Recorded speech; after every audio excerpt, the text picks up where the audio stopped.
जिंदगी लागे जन्नत जैसा रहेला जब पास हो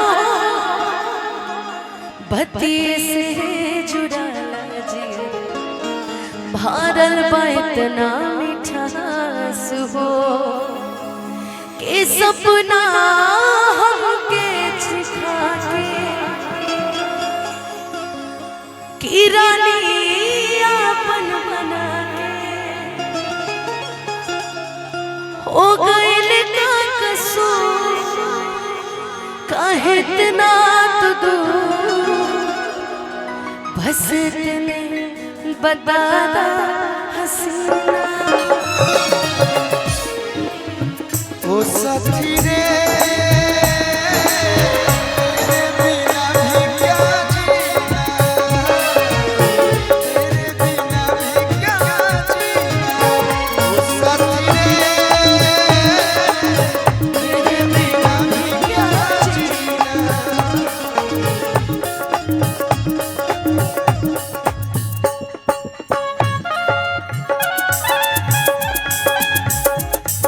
तुझको चाहूंगी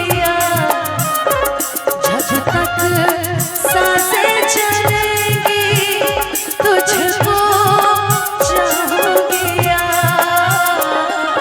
मन भी गवागी तो भी तुझे करूंगी मैं प्यार मन भी गवागी तो भी तुझे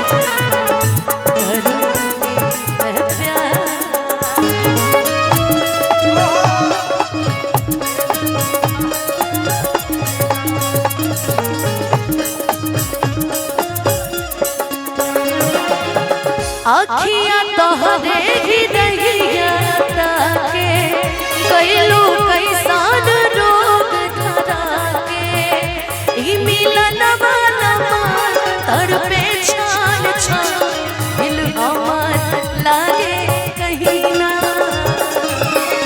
आप बोलते हो ना कि मैं अकेली हूँ, मेरे को प्यार करने वाला कौन है, तो आज आपको बताते हैं कि आपको प्यार करने वाला कौन कौन है। हमारे सारे भाई गाएंगे वो साथी रे। हेलो बंद करो जरा, बंद करो। तेरे बिना भी। और हमने के बीच में श्री रितेश पांडे जी के आगमन भैया के साथ फिर से मंच को ऐसे कर जैसा था। अब देखिए कितना प्यारा गीत हम लोग गा रहे थे और उसी समय आपकी एंट्री हुई। अनुपमा जी अब छोटका भाई खाते ना बड़का भाई खाते हुए लाइन गाओ।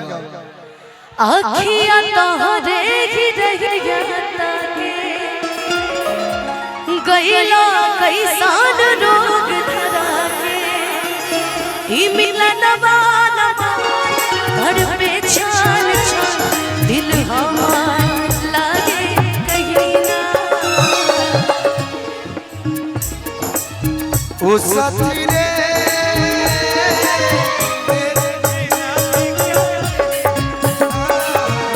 तेरे बिना भी क्या जीना। और भैया को बैठाइए।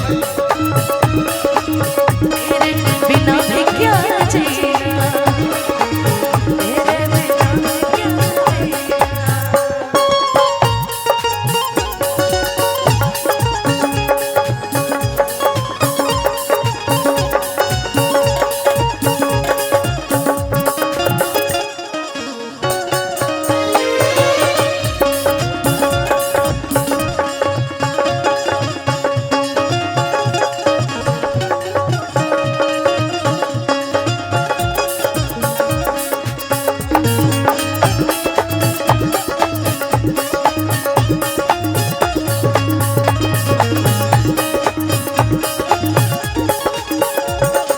भैया मुझे याद है कि झारखंड अमर कल्लू जी कार्यक्रम करने गए थे, तो इसी गीत के बीच में मैंने एक लाइन उठाया था। ओ कहने वाले मुझको फरेबी कौन फरेबी है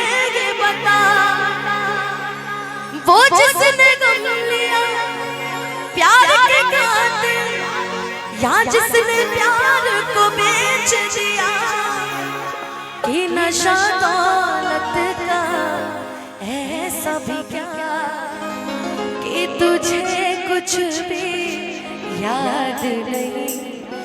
क्या हुआ तेरा वादा, वो कसम, वो इरादा, भूलेगा दिल जिस दिन तुम्हें, वो दिन जिंदगी का आखिरी दिन होगा। क्या हुआ तेरा वादा। मैं चाहूंगी जाते जाते, क्योंकि बहुत सारे कलाकार हैं और अभी सबको गाना है, तो आप एक बार वो लाइन मेरे लिए गा दीजिए जो भी हाल फिलहाल में आपने मेरे साथ मुजफ्फरपुर में गाया था। लल की टुकुलिया ते जान मारे। सी कर दीजिए ना भैया, राहुल भैया तुरंत सी मेजर कर दो और एक लाइन गा देते हैं। हाँ, उसके बाद क्योंकि बहुत सारे कलाकार हैं।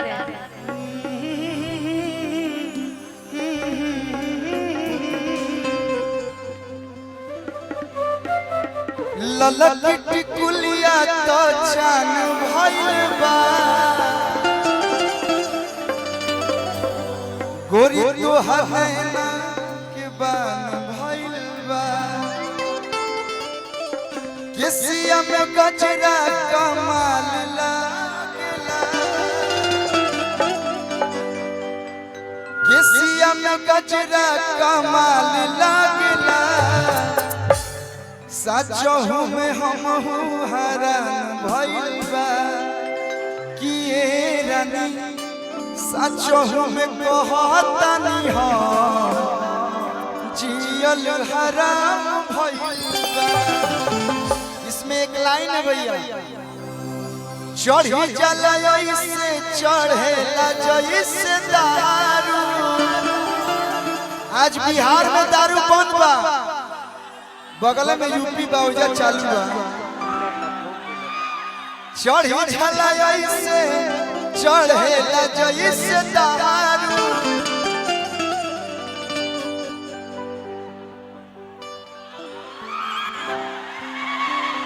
देखनी न ऐसन सुनार में हरारू,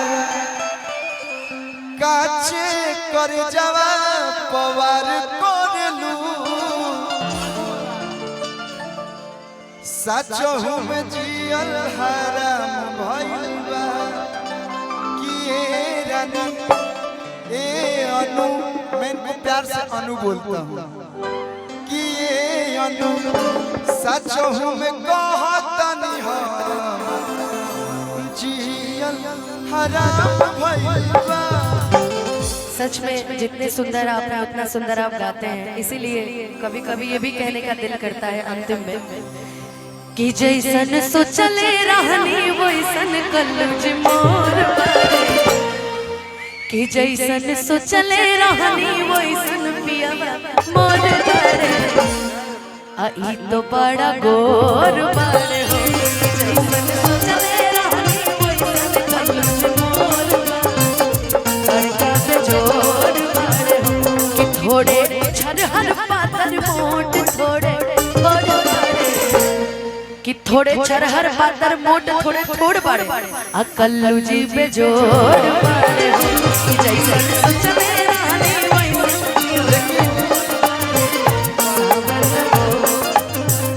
यहीं पे एक लाइन आखिरी में मैं भी कहूंगा, तनिका पातर तनिका छरहर तनिका मोट बाड़ी, और जब हंसे लुनू और जो आपका एक्स्ट्रा टीथ है, एक्स्ट्रा टीथ मतलब है जो एक्स्ट्रा दांत निकलल बा, हंसलू तो मन पर लग किला मैदानवा तहरा नाम में कह दी, तनिका छरहर पातर मोट थोड़े थोर बाड़ी, अरे गायिका पे जोड़ बाड़ी। चलिए भैया,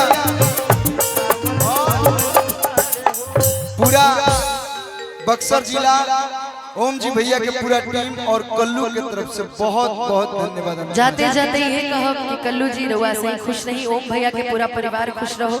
इस सांस्कृतिक कार्यक्रम में, इन नेक कार्यक्रम में रहुआ हमरा के आमंत्रित कैनी, ऐसे हम रहुआ आजीवन आभारी रहब। हम चाहब कि जाते जाते का प्रेम से हमरा साथे बोल दी ओम नमः पार्वती पते हारा हारा। बहुत बहुत धन्यवाद। अब भैया उत्तर बघवा के बाग जिला लास्ट में होई, ओकरा बिना लास्ट कहां से होई। लेकिन हमनी के बीच में वो इंसान कहिए, वो ऐसा बड़ा भाई कहिए, जब हमारा लगा था कि हमनी के जान पहचान 10 साल से बा, 10-12 साल हो गए ना रितेश भैया, और तब से लेके अभी तक ना ही वहाँ के बदलनी ना हमारा के बदले देनी। बड़े भाई के नाते हमेशा एक अच्छा मार्गदर्शन देते हैं, हमेशा अच्छी बात करते हैं। और हमारे इंडस्ट्री के सबसे खूबसूरत शुद्ध विचार के इंसान हमारे बड़े भैया, जिसने भोजपुरी में एक ऐसा इतिहास लिखा है जो उनके बाद ही कोई इतिहास लिख सकता है। एक चैनल पर 1 बिलियन अगर किसी का व्यूज गया है वो है रितेश पांडे जी। तो हम लोग के बीच में वो उपस्थित हैं। हेलो कौन से लेके जाए चंदा से लेके बड़े बड़े गीत संगीत फिल्म के एक्टर सिंगर रितेश भैया का स्वागत। और रितेश भैया के स्वागत ऐसे ना हो के हो भैया, ये बाहर के नहीं की, ये हमनी के घर के बानी, हमनी के बक्सर के बानी, साहबाद कहीं दूर थोड़े नहीं के। एक से हाथ मिला हमारे गांव के हैं। एक बार हम चाह दोनों हाथवा उठा के जोरदार ताली बजा के स्वागत कर दिलो। माननीय हमने के बड़ भैया रितेश पांडे जी के हम चाह के स्वागत हमरा आंसू बाबा करी। सौरभ पाठक जी के बहुत बहुत धन्यवाद। हम चाह हनुमान भैया यानी आप भी अभी आज हनुमान पांडे जी हमने के गार्जियन, छोटन भैया भी आई बानी, अमन जी मीत भैया भी आई बानी। छोटन भैया का भी स्वागत करिए, मंजीमित भैया का स्वागत करिए। भैया एक ये भाई जो हमारे साथ साय की तरह 24 घंटा रहते हैं, और एक इनके छोटन भैया हैं, और राजीव भैया को हम बहुत मिस कर रहे हैं।